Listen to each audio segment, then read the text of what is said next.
We got Brad Katona back here on the program, who's going to be taking on Merab Dvalishvili coming up here May 4th at UFC Ottawa. Brad, how are you? Good, good.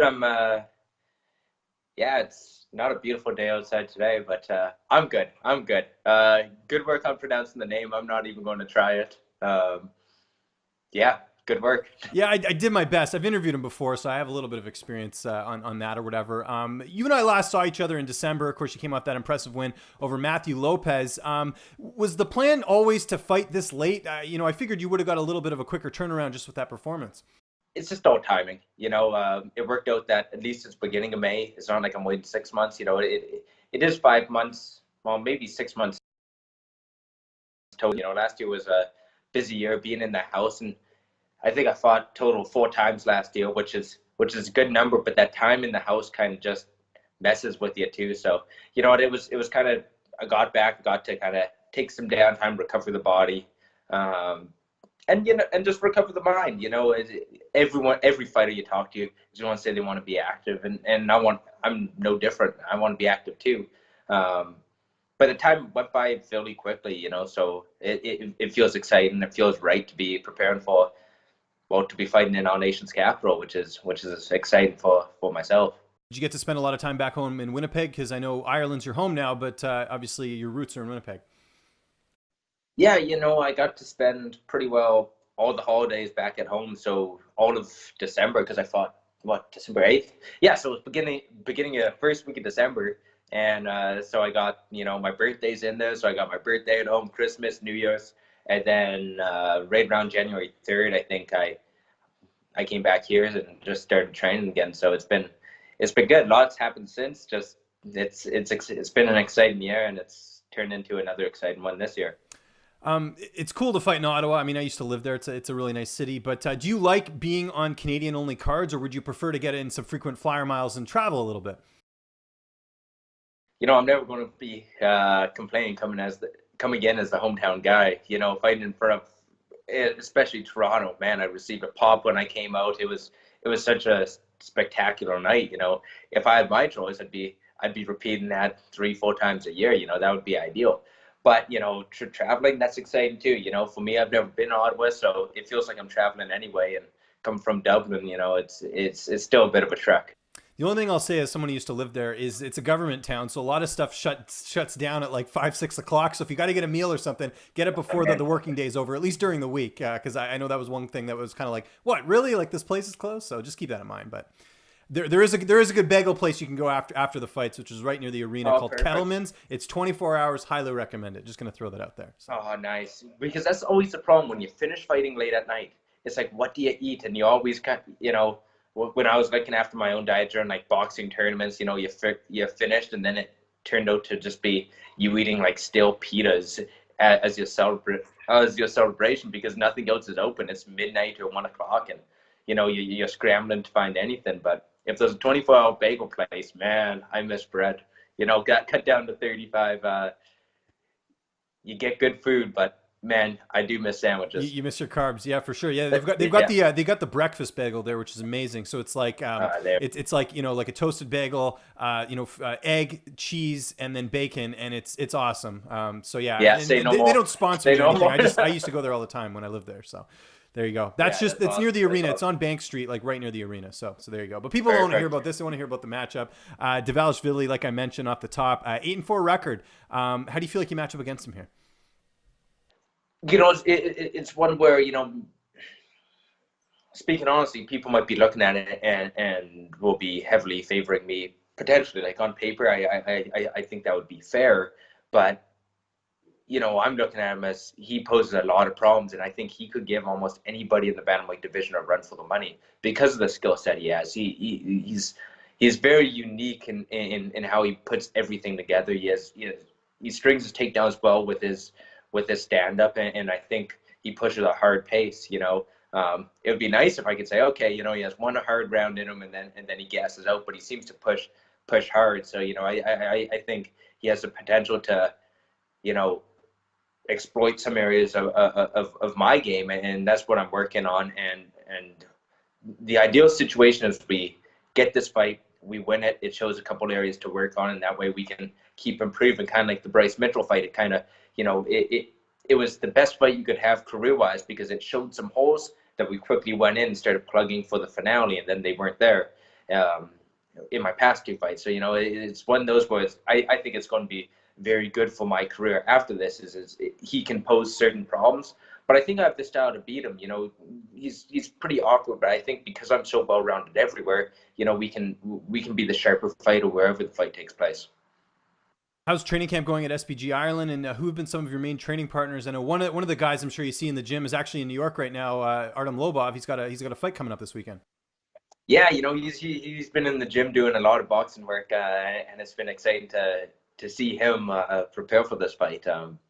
I don't know if I'll ever do it, but I'm excited for him to get the win and potentially get that Paulie fight afterwards. There's a lot looking up for him, at least in the boxing mode. But camp's been going great on my end. It's been, that layoff helps kind of sometimes fuel you and keep you excited and keeps everything fresh. Last year was, like I was saying, it was tough. I loved every minute of it, but there was some tough times, and for this camp, I feel fresh. The body feels fresh. It's all healthy, so we're able to go in and we're able to push, and this training camp feels a little bit easier than the past couple. It's just everything's, kind of coming together, and we have a nice system in place. So, I'm training with the regular killers at SBG.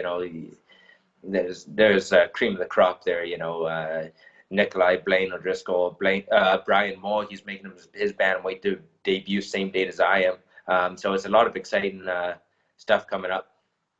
I gotta ask about Conor McGregor because that's what everyone's talking about right now. First off, have you seen him in the gym? Have you got to train with him at all, or has it just been, because I know he sort of comes and goes? Yeah, I think he was, as far as I know him as much as pretty well everybody else, and probably even less than some of you guys. But I think he was in Miami for a bit of time, so that's right. Yeah, he was doing some training over there. I haven't seen him that much in the gym. And then again, he splits his time between multiple different places. If he wants to have a workout at his house, or have a workout at his house with all his training partners, So I haven't seen him at the gym lately, but he has tons of stuff going on. He has his whiskey business. He has all the other bullshit he needs to deal with, and it's just, I'm sure he's training because, at least what I see from Instagram, he was down somewhere boxing. So, he's always training, I'm sure. If he saw you in the gym, he'd recognize you though, right? Like it's not like he doesn't know who you are. Right. You see, it's not like I'm going to be like, oh yeah, like he'll come in the gym and be like, hey, Brad, what's going on? And we'll I know.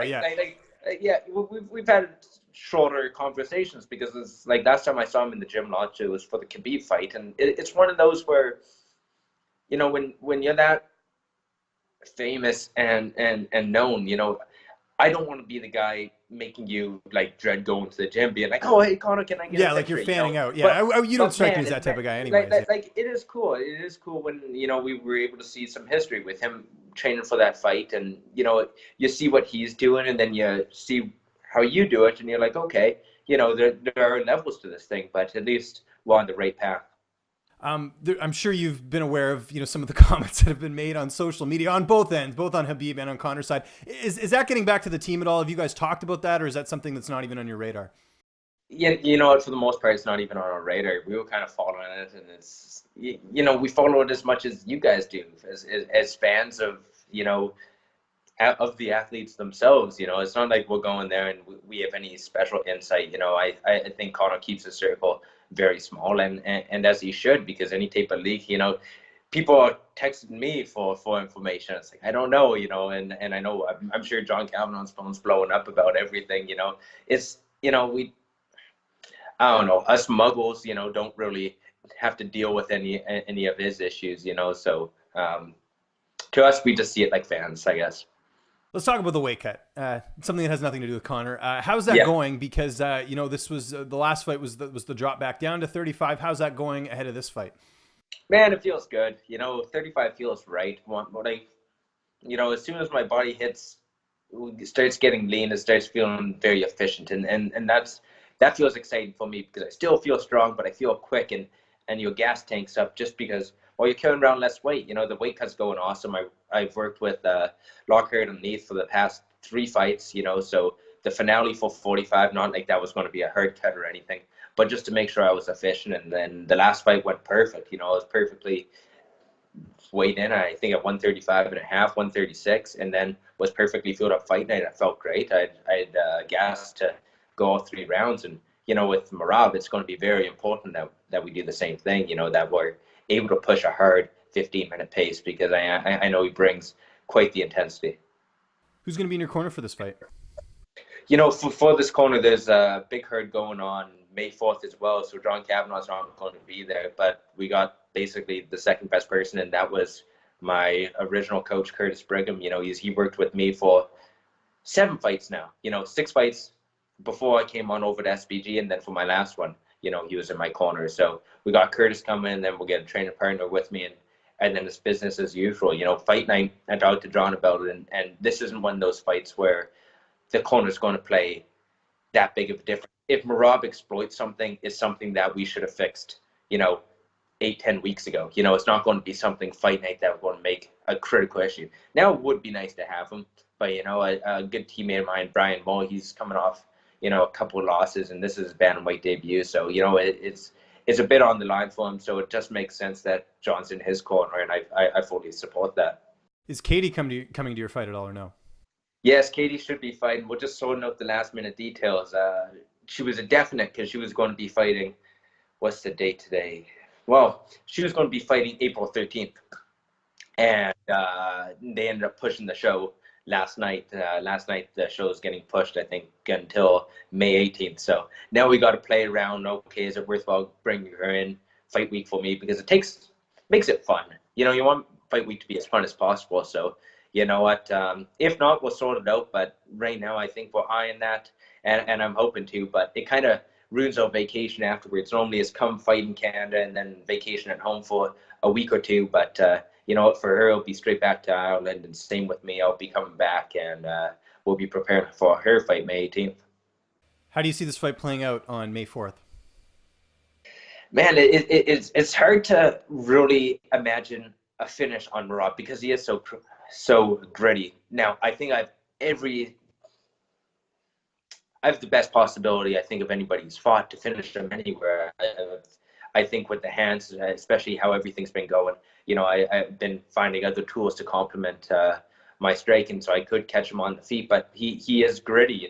It'd be hard to say, okay, I'm going to stop him quick. If I do, it's because of a small error he made. So that would be on him. But like I said, he pushes a hard pace, so I think it has the potential to be fight of the night just because of what type of fighter he is. What's next after this fight? Not looking past your opponent, but we're hearing rumblings, at least I'm hoping anyways, because I moved here. I'm hoping they're going to do this card in Vancouver. That's what we're hearing. And in all likelihood, it's going to have to be in the fall. Is that something is that sort of the right timing, you think, as far as fighting in May and then waiting all the way to the fall again? It depends on what dates in fall. If we're talking September, then it wouldn't be the worst. But if we're talking late October, then that's where it's like, man, I kind of want one before then. Looking past this fight, if there was another Canada card, fairly soon, that'd be perfect. It's hard to look past this fight because you never know how. Like I said, he's a hard guy and he's going to show some holes. So it might be. It might be time to take a half step back and reassess. That's always what I do after the fight, take a half step back, reassess, and then go from there. And so it's not going to be like, okay, we're going to go and we're going to fight May, then we're going to fight June, and then we're going to fight August. Yeah, no, you need to do it properly, especially in your case because you're undefeated, right? So. You're only as good as your most recent win, and so I can obsess about the undefeated part and want to protect that, or I can actually think about, okay, I want to actually progress and get better. Like the end goal isn't just to be undefeated, it's that world title, so we do need to push the limits as well. But it's hard to really have especially right now in the midst of the camp as I'm preparing for Merab, I think he's going to show what direction we're ready for after this fight. Are we ready for a bigger test, or okay, do we need to build a little bit more? And then depends on the opportunities. If UFC is coming to Vancouver and they want, I'm hoping I'm on the main card this time, and hopefully for Vancouver, if it's a pay-per-view, maybe not co-main or something like that. But I want to be climbing these cards, and that's the goal, because the higher you climb in the card, and the more wins you string together, that's once again get to the end goal, which is that title shot today, and then taking that title. So it's a lot of exciting things, but it's hard to be like, okay, this fight, and then step 2 is, step 1 Merab, step 2, step 3, step 4 title shots. Well, okay, let's see how this one goes. Yeah, and again, nothing's confirmed yet. We just heard last year that they said they were going to go to Vancouver. No dates announced yet. They also said they do a couple different Canadian cities, and right now I think Ottawa's the first one they're doing. But I would think if they did Vancouver, it would be in September, because the Canucks play, obviously at Rogers Arena, so they would probably want to do it a little bit before the season starts. But anyways, let's talk about the present. Brad, always appreciate the time, man. Just remind people where they can find you on social media, and if you have any sponsors or shout outs, the floor is yours, man. Yeah, always I thank you for the time, James. I really love our interviews together. We've been doing them for a while. A couple years now, probably 3 or 4 years, maybe. Yeah, it's been a while. All the way back at Prestige FC. I think that was the first one, right? Yeah, was it Prestige FC 2 or 3? Yeah. It was probably my second or third fight. It's a third fight for Saskatchewan. Yeah, I don't know. People can find me, once again, not looking at the past, not looking at the future, looking at the present.